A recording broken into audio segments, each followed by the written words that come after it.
ഒരു കാരണവശാലും ചെയ്യാൻ പാടില്ലാത്തൊരു കാര്യം എന്ന് പറയുന്നത് ബ്ലാക്ക് മാജിക്.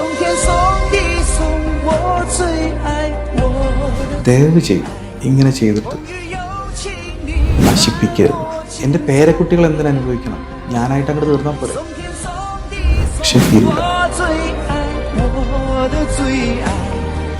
മയാഗ് പോലുള്ള ഗ്രാമങ്ങളിൽ ഒറ്റക്കൊരാൾക്ക് അവിടെ പോകാൻ ധൈര്യമുണ്ടോ?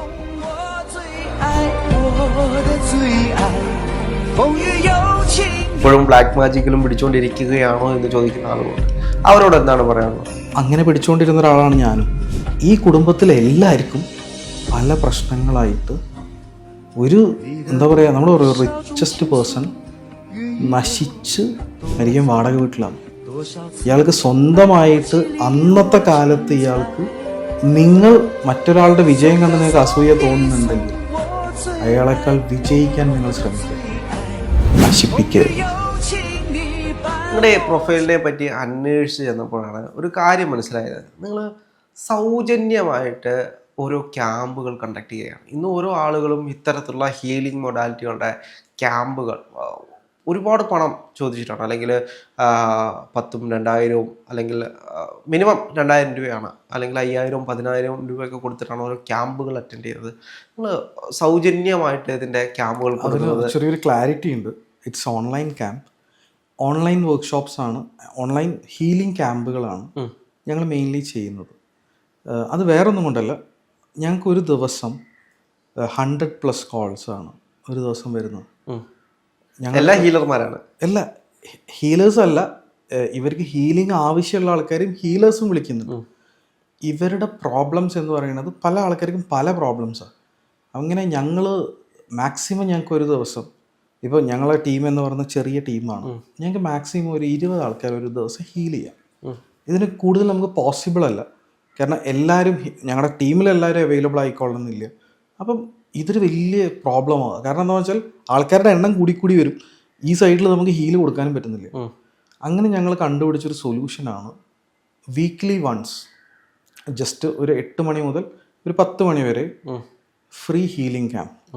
ഇതിൻ്റെ ഗുണങ്ങൾ എന്താണ് ഈ ഫ്രീ ഹീലിംഗ് ക്യാമ്പിലൂടെ ഉദ്ദേശിക്കുന്നത്? കാരണം എനിക്ക് തോന്നുന്നു നമ്മൾ സംസാരിച്ച വേളയിൽ തന്നെ പറഞ്ഞു, നമുക്കധികം പ്രൊമോഷൻ്റെ ആവശ്യമൊന്നും ഇല്ല എന്ന് പറയുന്ന ആ ഒരു രീതിയിലാണ് നിങ്ങൾ അതിനെ കാണുന്നത്, അല്ലെങ്കിൽ ഇത് അധികം എത്തിക്കേണ്ട?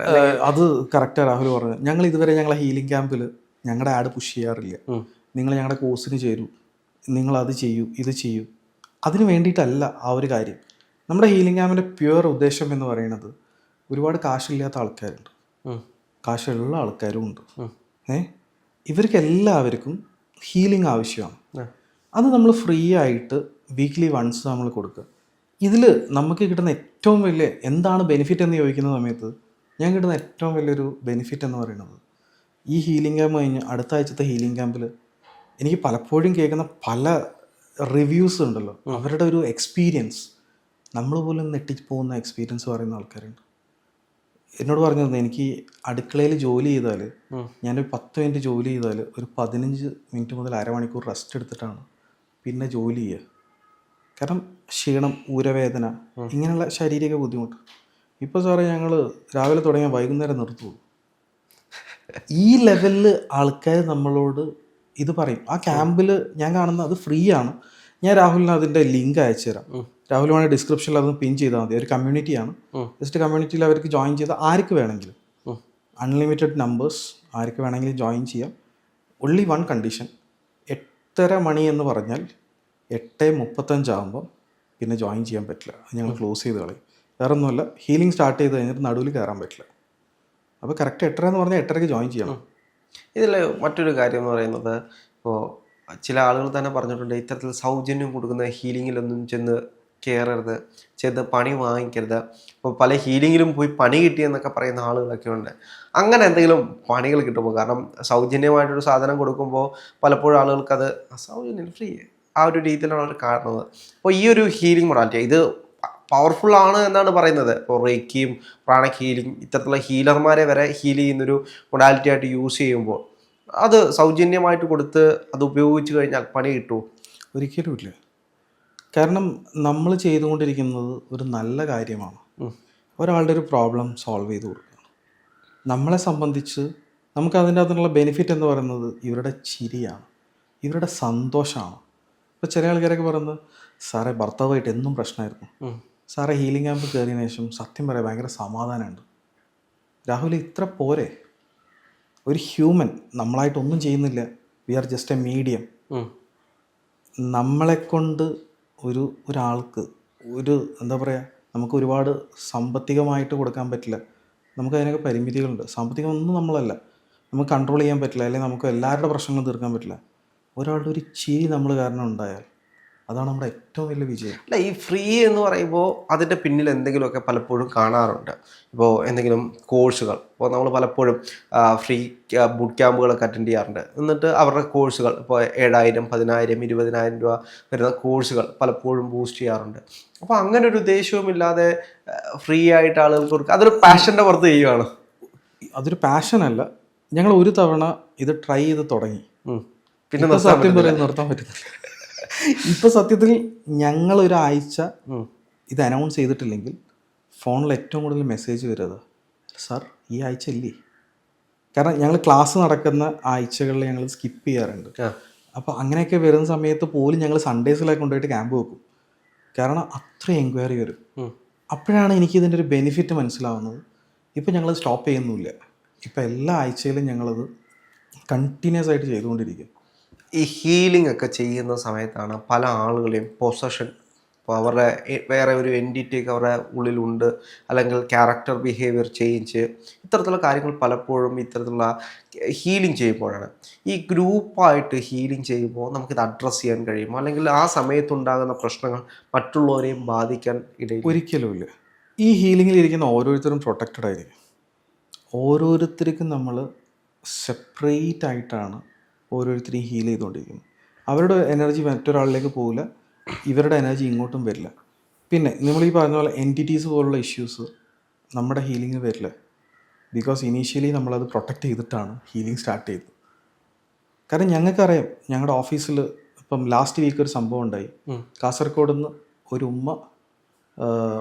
ഉമ്മ മോള് ഒരു മോൻ ഓൾമോസ്റ്റ് ഒരു 15 വയസ്സ് 16 വയസ്സൊക്കെ ഉണ്ടാവും, എനിക്ക് തോന്നുന്നു 10ാം ക്ലാസ്സൊക്കെ ആയിരിക്കും. മകളും ഇതേപോലെ ഒരു 18-19 വയസ്സ്. ഈ ഉമ്മ വന്നത് മകൻ്റെ പ്രശ്നം പറയാൻ വേണ്ടിയിട്ട്. മകൻ അങ്ങനെയാണ്, മകൻ ഇങ്ങനെയാണ്. അപ്പം ഈ ഉമ്മ ഇതിങ്ങനെ സംസാരിച്ചുകൊണ്ടിരിക്കുന്നുണ്ട്. ഈ സംസാരിക്കുന്നതിന് നടുവിൽ പെട്ടെന്ന് ഈ മൂത്ത മകൾ സംസാരിക്കാൻ തുടങ്ങി. അപ്പം ഞാൻ ഇവളെങ്ങനെ ശ്രദ്ധിക്കുന്നുണ്ട്, ആ ഒരു മൊമെൻറ്റ് മുതൽ ഈ ഉമ്മയുടെ ബിഹേവിയറിൽ ചേഞ്ചസ് വരാൻ തുടങ്ങി. അവിടെ ഞങ്ങൾ ഒരു ഹീലിംഗ് ചെയ്തിട്ടില്ല, നമ്മൾ ജസ്റ്റ് നോർമലി കാഷ്വലായിട്ട് സംസാരിച്ചുകൊണ്ടിരിക്കുമ്പോൾ പെട്ടെന്ന് ഉമ്മയുടെ ബിഹേവിയർ ചേഞ്ചായി. അപ്പം ഞാൻ മനസ്സുകൊണ്ട് വിചാരിക്കുന്നത് ഈ കുട്ടി നടുവ് കയറി സംസാരിച്ചത് പുള്ളിക്കാരിക്ക് ഇഷ്ടപ്പെട്ടിട്ടുള്ളത്. പിന്നെ പല്ല് കടിക്കുന്നതൊക്കെ ഞാൻ കാണുന്നു. അപ്പം ഞാൻ പറഞ്ഞു, മോളെ, അപ്പം എന്നോട് ചോദിക്കുക, എല്ലാ പ്രശ്നങ്ങളും നിനക്ക് തീർക്കാൻ പറ്റുമോ? അപ്പം ഞാൻ വിചാരിക്കും, ഇതുവരെ ഇരുന്നൊരു പാവം സ്ത്രീ, ഒരു പാവം, ഈ സ്ത്രീ എന്തിനാ എന്നോട് ഇങ്ങനെ? അതാണ് എൻറ്റിറ്റീസ്. ഇൻസ്റ്റൻ്റായിട്ട് ഈ സാധനം പുഷാവും, ഇൻസ്റ്റൻ്റായിട്ട് ഈ സാധനം പുറത്ത് ചാടിക്കഴിഞ്ഞാൽ ഞങ്ങളത് ഫിക്സ് ചെയ്യാറുമുണ്ട്. ഞങ്ങളെ മുമ്പിൽ നിന്ന് ചാടിയാൽ ഞങ്ങളത് സോൾവ് ചെയ്ത് പ്യുവർലി ക്ലെൻസ് ചെയ്തിട്ട് വിടുകയുള്ളൂ. അന്ന് ഞാൻ ഇവരുമായിട്ട് സംസാരിച്ചു, ഈ വന്ന എനർജിയായിട്ട് സംസാരിച്ചു. എനിക്ക് ഒരുപാട് സങ്കടം തോന്നി. സങ്കടം എന്ന് പറയുന്നത് സ്വന്തം കൂടപ്പിറപ്പാണ് ആ എനർജി ചെയ്തു വെച്ചത്. ഇപ്പോഴല്ല ചെയ്തത്, ഏകദേശം 65-70 കൊല്ലം മുന്നേ. ഇതൊക്കെ ഈ ലേഡിയെ പറയുന്നത്. നമുക്കറിയില്ല, ഇങ്ങനൊരു കഥ ഞങ്ങൾക്കറിയില്ല. ഈ വന്ന എൻറ്റിറ്റിയാണ് പറയുന്നത്, ഞാൻ 60 കൊല്ലമായി നിൻ്റെ ഫാദറിൻ്റെ മേത്തായിരുന്നു, നിൻ്റെ ഫാദർ മരിച്ചു, എനിക്ക് അടുത്ത ശരീരം വേണം. അപ്പോൾ കണ്ടത് നിൻ്റെ ശരീരമാണ് കുറച്ചുകൂടെ നല്ലത്, നിൻ്റെ ശരീരത്തിലോട്ട് വന്നു. അപ്പം ഞാൻ ചോദിച്ചു, ഇനിയെങ്കിലും വിട്ടൂടെ? ഇല്ല, എനിക്ക് വിടാനൊന്നും പ്ലാനൊന്നുമില്ല, ഞാൻ ഇവരെ മുടിപ്പിച്ചിട്ടേ വിടുള്ളൂ, അതിന് വേണ്ടിയിട്ടാണ് എന്നെ വിട്ടത്. എന്താ നമ്മൾ പറയുക? ആരാണ് വിട്ടത്? അങ്ങനെ എന്തെങ്കിലും പറയാം? ഈ ഫാദറിൻ്റെ ബ്രദർ, അത് അവരുടെ ഫാദറിൻ്റെ ബ്രദറാണ് ഇത് ചെയ്തത്. വർഷങ്ങൾക്ക് മുമ്പേ 65 കൊല്ലം പഴക്കം. അങ്ങനെ ഇത് ഫുൾ കഴിഞ്ഞ് ക്ലെൻസ് ചെയ്തു. ഞാൻ 65 കൊല്ലം പുറകിലോട്ട് ഞാൻ ഇവരോട് ചോദിച്ചു. അപ്പം ഈ ലേഡിക്ക് അതിനുമാത്രം ഏജ് ഒന്നുമില്ല. അപ്പോൾ എന്നോട് പറഞ്ഞു, ഞാനൊന്നും ഉണ്ടായിട്ടില്ല, പക്ഷെ ഞാൻ പറയുന്നത് കേട്ടിട്ടുണ്ട്, എൻ്റെ ഉമ്മ അതേപോലെ ഉമ്മയുടെ ഉമ്മ ഒക്കെ പറയുന്നത് കേട്ടിട്ടുണ്ട്, എൻ്റെ ഫാദർ ഭയങ്കര റിച്ചായിരുന്നു. ഈ ഒരു കാലഘട്ടത്തിൽ പുള്ളി മൊത്തത്തിൽ പൊളിഞ്ഞു പോയി. അവിടുന്ന് ഈ കുടുംബത്തിലെ എല്ലാവർക്കും പല പ്രശ്നങ്ങളായിട്ട് ഒരു എന്താ പറയുക, നമ്മൾ റിച്ചസ്റ്റ് പേഴ്സൺ നശിച്ച് മണ്ണടിയാന്ന് പറയില്ലേ, ഈ അവസ്ഥയിൽ അയാൾ മരിക്കാൻ വാടക വീട്ടിലാണ്. ഇയാൾക്ക് സ്വന്തമായിട്ട് അന്നത്തെ കാലത്ത് ഇയാൾക്ക് വലിയ മാളികയും കാറും ഉണ്ടെന്ന് പറഞ്ഞു.